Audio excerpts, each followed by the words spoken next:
저는 지금 알트코인이 이런 식으로 고점에서 꽤나 거래량을 터뜨리고 빠진 코인들은 일단 조심해야 한다고 보고 있어요. 차라리 저라면 지금은 오히려 상단으로 매물대가 아니라 하단으로 지지대를 만들어 놓은 차트에 관심을 둘 것 같거든요. 이런 코인들이 손익비가 좋은 싸움이 될 겁니다. 네, 여러분 반갑습니다. 비트 갱스터입니다. 현재 암호화폐 시장에서 거의 50대 50으로 최근 가장 팽팽하게 갈리고 있는 이슈는 하나죠. 비트코인이 고점이 나왔느냐, 그게 아니면 한 번 더 고점을 경신을 해줄 거냐. 의견이 크게 갈리는 이유는 7월 14일 역사적으로 비트코인이 신고점을 경신하는 움직임이 나왔기 때문입니다. 기술적인 분석으로는 고점으로 매물대가 없는 상황에서 고정이 나오고 있는 경우이기 때문에 하락을 보는 입장도 많지만 반대로 곧 있을 금리 인하 기대감, 글로벌 유동성의 증가, 미국의 친암호화폐 정책 등의 이유로 아직 고점을 형성하지 않았을 것이다라는 입장도 꽤 많이 나오고 있습니다. 저 역시도 이전부터 큰 메인 관점으로는 비트코인 기준 7월 14일에 나왔던 고점인 123K를 넘기는 상승이 나올 것을 기대한다라고 말씀을 드렸었는데요. 한 번 더 고점을 돌파하더라도 최근에 지지를 형성했었던 중요 라인인 115에서 116K를 빠르게 회복시키지 못한다면 저는 8월 3일에 나왔던 저점인 112K 라인을 한 번 더 깨고 올릴 가능성이 있다라고 차트를 보고 있습니다. 그렇기 때문에 지금은 향후 상승을 보더라도 이 하락에서 아무거나 매수를 했다가는 오히려 손실의 폭이 커질 수 있는 위험한 자리가 될 수 있다고 보고 있습니다. 즉 쉽게 말해서 영상 인트로에서도 말씀을 드렸지만 한번 거래를 만들고 떨어졌던 이런 차트는 사실 누군가는 여기서 거래를 대량으로 만들고 떨어졌다는 것이기 때문에 다시 올리더라도 이 구역을 쉽게 올리기가 어렵다는 말입니다. 즉 저항을 형성한 자리이며 저항을 돌파하기 전까지는 리스크가 있다라는 말이죠. 반대로 지금 관심을 갖는다면 퍼치펭귄처럼 하단으로 매수 지지대를 만든 코인들에 관심을 둘 것 같습니다. 이런 코인들은 지금 이 구역을 지지받고 올리는 게 베스트이지만 혹여나 이 자리를 이탈하고 내려오더라도 하단 매물대를 소화시켜주는 움직임이 나온다면 여기서도 충분히 반등을 기대해봐도 좋은 자리라고 보고 있거든요. 즉 이런 코인들은 전략이 두 개가 되는 거죠. 오늘 영상에서는 첫 번째로 비트코인 방향성 분석 115에서 116K를 강하게 돌파하지 못한다면 한 번 더 하락을 대비해야 하는 이유랑 결국 123K를 넘기는 상승이 나올 것이라는 기대, 마지막으로 이 알트코인 분석까지 전부 다 다뤄보도록 하겠습니다. 오늘도 영상 시작 전에 구독, 좋아요, 알람 설정까지 한 번씩만 부탁드리겠습니다. 감사합니다. 첫 번째 목차 과거 영상 복귀입니다. 과거 복귀는 빠르게 짚고 넘어가겠습니다. 저는 6월 25일부터 계속해서 비트코인은 상방 관점을 유지해 왔었습니다. 결국 비트코인은 추세를 돌파하고 고점을 높일 것이다 라는 관점을 제시했었고 7월 10일 111K 부근에서 비트코인 롱 포지션 진입, 그리고 가장 최근 저번 주 금요일에 말씀드렸던 브리핑이 115에서 116K 아래에서 캔들이 마감된다면 가격 조정으로 이어질 가능성이 높고 가격 조정으로 이어질 시 중요 지지라인은 112K. 비트코인은 현재까지 112K를 기준으로 정확하게 반등 중에 있지만 저는 여기서 시간을 오래 보내게 되면 한 번 더 저점을 깨러가는 하락도 대비를 해야 한다라고 보고 있습니다. 이후 시장 방향성에 대해서는 언제나 그랬듯이 시장 흐름에 대해서 보다 더 빠르게 업데이트는 언제나 유튜브보다 한 발 앞서서 텔레그램을 통해서 오전부터 공유드리고 있다는 점도 참고해 주시면 좋을 것 같습니다. 현재 텔레그램 방은 100% 무료로 운영되고 있으며 실시간 전력부터 알트코인 관련 매수 시점까지 폭넓게 다뤄드리고 있습니다. 아래 고정 댓글에 입장 링크를 남겨드릴 예정이니 아직 참여하지 않으신 분들은 늦기 전에 들어오셔서 영상의 후속 흐름뿐만 아니라 실시간 전략까지 함께 받아보시길 권해드립니다. 두 번째 목차 현재 시황 분석입니다. 현재 비트코인은 약 한 달 정도의 지지랑 저항을 만들었었던 115에서 116K에서 한 번 더 저항을 형성 중에 있습니다. 115에서 116K는 제가 이전 영상에서도 이탈 시에는 하락이 발생할 수 있는 중요 구간이다 라는 부분을 강조드렸었던 자리입니다. 다시 비트코인이 상방으로 가기 위해서는 두 가지 방향성이 존재합니다. 첫 번째로는 115에서 116K를 상방으로 내시한봉에서 강하게 돌파하면서 윗꼬리가 짧은 장대 양봉과 대량 거래량을 터뜨리는 봉이 나오는 겁니다. 해당 캔들이 나온다면 이후 비트코인이 재차 115에서 116K 라인 이 매물대 하방으로 이탈하고 내려오더라도 7월 14일에 나왔던 저점인 112K를 깨기는 어려울 것이다 라고 보고 있습니다. 해당 봉을 기준으로 나온다면 이후 내려오는 이 하락은 전부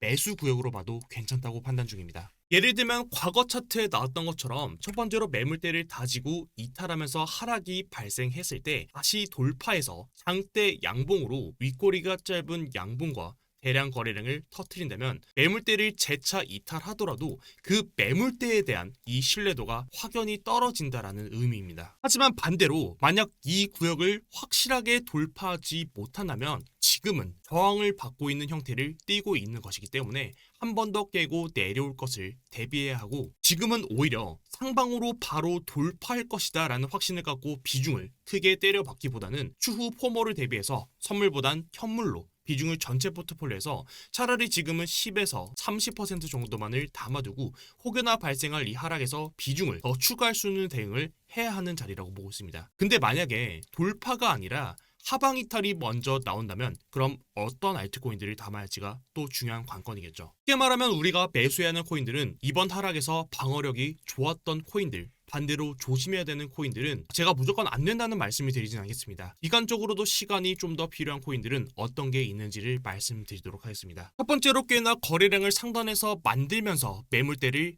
다지고 하락이 발생한 코인들입니다. 이런 코인들은 사실 과거 웨이브에서도 나왔던 것처럼 상단에서 매물대를 만들고 해당 구역에서 거래량을 터트리면서 이 구간을 하방으로 이탈하고 내려왔을 때는 해당 구간에서는 일부 거래량이 대량으로 터지면서 특정 집단에 의한 거래가 발생했던 구역이기 때문에 해당 구간을 하단으로 만들고 위로 상방에서 지지를 형성하는 게 아니라면 지금처럼 하방으로 이탈하고 내려온다면 이 구역을 확정해서 봤을 때 해당 구간은 강한 저항대가 됩니다. 다시 말해 이런 코인들은 상단으로 저항을 두고 하락이 나온 코인이기 때문에 다시 매물대 위로 올라오는 움직임을 첫 번째로 봐야 되고, 이후 다시 해당 구간에서 거래량을 감소시키면서 에너지를 쌓고 발산하는 움직임까지 봐야 손익비가 좋은 싸움이 될 겁니다. 두 번째로는 일본 캔들에서 음봉으로 대량 거래량을 터트리고 하락이 나온 코인들입니다. 최근 들어서 장세가 자발트에서 좋지 못한 움직임들이 나오고 있고, 특히나 이런 식으로 거래량을 터트리면서 빼는 코인들은 조심해야 된다라고 차트를 보고 있거든요. 제가 저번에도 말씀드렸지만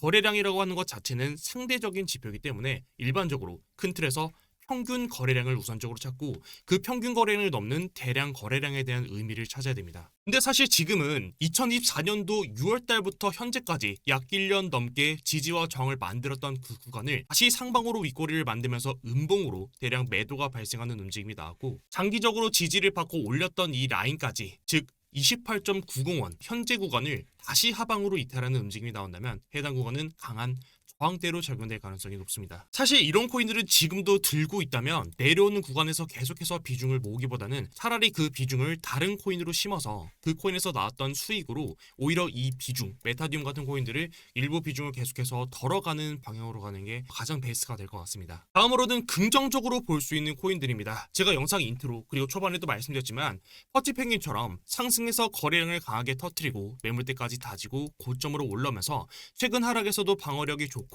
오히려 상단으로 저항이 아니라 하단으로 지지를 만들었던 코인입니다. 이런 코인들은 해당 지지 라인까지 내려오더라도 이 구간에서 물량을 쌓고 받아만 준다면 오히려 상방으로 한 번 더 베팅이 가능한 코인입니다. 저는 퍼치펭귄 같은 경우는 37.501원을 일본 캔들로 하방으로 음봉 마감하지 않는 이상은 사실 손절보다는 오히려 비중을 모아가면서 상방으로 그 방향성을 열어둘 것 같고, 사실 지금 오피셜 트럼프처럼 최근에 올렸던 이 상승을 전부 다 이번 하락에서 되돌렸던 코인들도 많은데 방어력이 좋았던 코인들은 아직 그 힘이 남아있다라는 말이기도 합니다. 두 번째로는 이제 막 올라오기 시작한 코인들, 그리고 매물대를 다시 돌파 시도하는 코인들입니다. 그중 대표적인 게 폴리곤 에코시스템인데, 지지받고 상방으로 발판을 만들었던 구간을 다시 위로 올려놓아 준다면 해당 구간에서 동일한 움직임을 보였을 때 한 번 더 그 발판 삼아서 고점을 높이는 상승이 나올 수 있고, 이번에 한 번 더 고점을 높이는 상승이 나온다면 직전 고점을 넘기는 상승까지도 충분히 기대해볼 수 있을 것으로 차트를 보고 있습니다. 마지막으로 그럼 대체 알트코인 상승장은 언제 오는 것이냐에 대한 답변입니다. 저는 알트코인 불장이 한 번 더 오는 시기가 결국은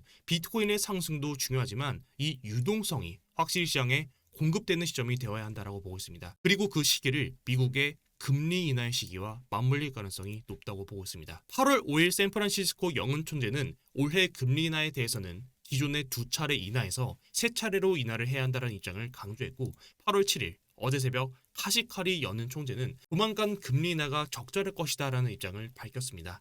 최근까지 연준을 제외한 모두가 금리 인하를 외쳤음에도 연준은 금리에 대해 신중한 입장을 고수해왔지만 이젠 연준 내부에서도 금리 인하에 대해서 언급이 하나둘 나오기 시작했으며 저는 그 시기가 멀지 않았다고 보고 있습니다. 다음으로 다가올 금리 결정 시기는 9월 18일입니다. 앞으로 한 달이 더 넘게 남았습니다. 근데 저는 금리 결정에 대해서는 좀 더 빠르게 결정이 날 거라고 생각됩니다. 그 이유는 8월 21일부터 8월 23일에 잭슨홀 미팅이 예정되어 있고 그 결정에서 금리에 대한 답변이 나올 가능성이 높기 때문입니다. 잭슨홀 미팅은 매년 8월에 열리는 전 세계 중앙은행 총재 등이 참석하는 연례 학술 대회입니다. 그리고 매번 이 회의에서는 금리 결정에 대한 힌트가 주어졌었고 실제로 2024년도 8월 잭슨홀 미팅에서도 금리 인하를 시사하면서 실제로 2024년도 9월 달에 FOMC에서 금리 인하가 진행되었습니다. 저는 이번 역시도 그 결과는 비슷한 흐름으로 갈 거라고 보고 있습니다. 빠르면 8월 중, 아무리 늦더라도 9월 초에는 금리 방향에 대한 결판이 날 것이라고 판단 중이고 금리 인하가 트리거가 되어 증시를 다시 상승으로 만들 가능성이 높다고 보고 있습니다. 그렇기 때문에 오늘 영상의 결론을 다시 말씀드리면 지금은 적어도 포트폴리오에 코인을 하나쯤은 담아둬야 한다.